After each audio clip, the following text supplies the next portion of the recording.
Do we have enormous clouds of pyroclastic smoke from the pulverized concrete?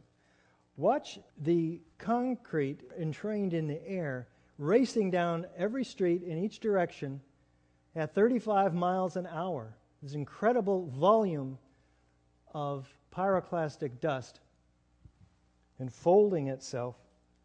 It takes incredible quantities of heat to create this kind of action. A lot more heat than the 8 various fires that were on these floors. Do we have pools of molten iron?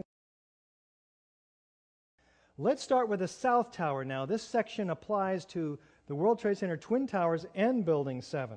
We're told by NIST that this substance must be melted aluminum from the airplane.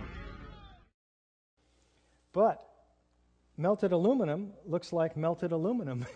It's silvery. It doesn't glow in daylight conditions. As of 21 days after the attack, the fires were still burning and molten steel was still running, says World Trade Center structural engineer Leslie Robertson to a conference of structural engineers on October 5th, 2001, 1 month after 9/11. Fires burned, molten metal flowed in the pile of ruins, still settling beneath my feet, says Sarah Atlas. Well, what do the first responders and the demolition contractors say about molten metal? Saw pools of literally molten steel. Molten metal beams had just been totally melted. It was dripping from the molten steel. Steel flowed in molten streams. They're finding molten steel, seeing the molten steel, uncovering red-hot metal beams. Molten metal, red-hot, weeks after the event. Molten steel at the heart of the tower's remains. Molten steel beams, streams of molten metal that leaked from the hot cores and flowed down the broken walls. Molten metal dripping from a beam. The end of the beam would be dripping with molten steel. And this structural engineer, Abu Hassan Astani from Berkeley, cites and documents, I saw melting of girders in the World Trade Center. Still so hot that molten metal dripped down the side of the wall from Building 6. Debris past the columns was red-hot, molten, running. A fire truck 10 feet below the ground that was still burning 2 weeks after the tower collapsed. Its metal so hot that it looked like a vat of molten steel. Pieces of steel, still cherry red. One of the more unusual artifacts to emerge from the rubble is this rock-like object that has come to be known as the meteorite.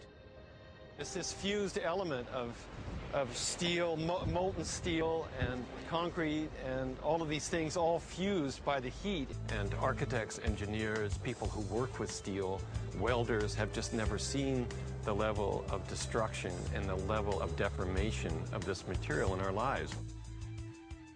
These cooled meteorites are not aluminum because aluminum doesn't rust.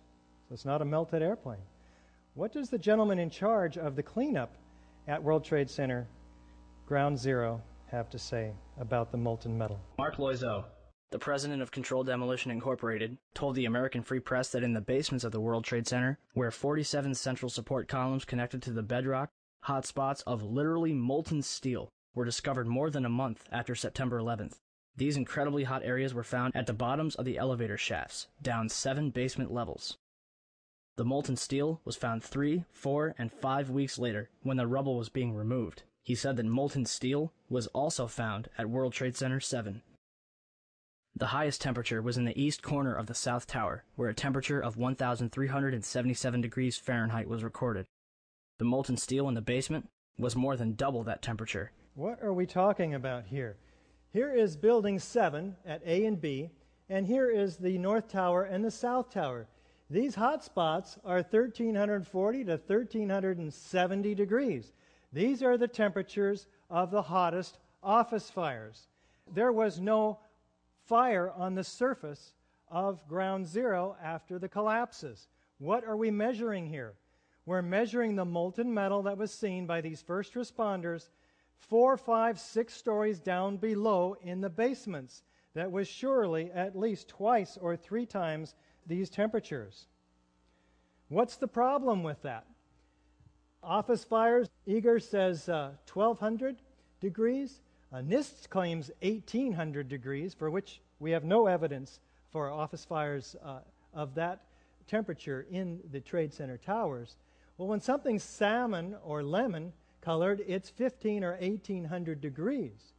And structural steel doesn't even begin to melt until 2700 or so degrees. We're missing 1,000 to 2,000 degrees of temperature, heat energy required to produce this stuff. Where is it coming from?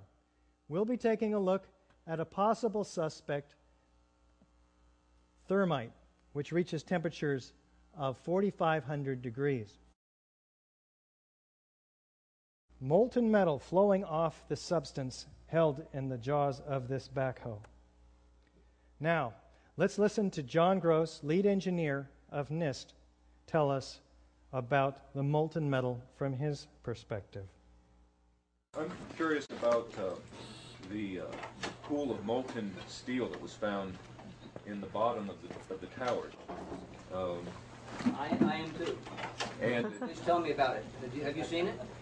well, not personally, but eyewitnesses there found huge pools of molten steel beneath the towers, and some scientists don't think that the collapse of the building could have melted all that steel. And physics professor analyzed some of the steel, and Stephen Jones, and he found evidence of thermate residue, which would explain how the buildings collapsed by means of pre-planted explosives. So, have you analyzed the steel for any of those residues? First of all, let's go back to your basic premise that there was a pool of molten steel. I know of absolutely nobody, and no eyewitness who said so, nobody who's produced it. You'd get down below and you'd see molten steel running down the channel rails. Like you're in a foundry. Yeah, like lava. Like it was Like lava lava. from a volcano. Out still on the rubble, it's still, I believe, 1,100 degrees. The guy's boots just melt within a few hours. This is how it's been since day one. Oh, it's unbelievable. And this is 6 weeks later, almost 6 weeks later. And as we get closer to the center of this, it gets hotter and hotter. It's probably 1,500 degrees. We've had some small windows into what we thought was the core at some point, and it looked like an oven. You know, it was just roaring inside. And it just had a bright reddish-orange color. Underground, it was still so hot that molten metal dripped down the sides of a wall from Building 6. I know of absolutely nobody, and no eyewitness who said so, nobody who's produced it. What is the problem here?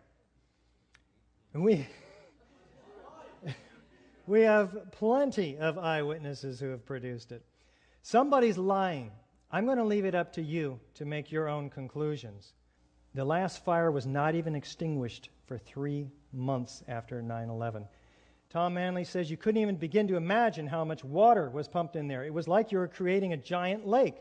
Well, thermite contains its own source of oxygen. It burns just as well under water.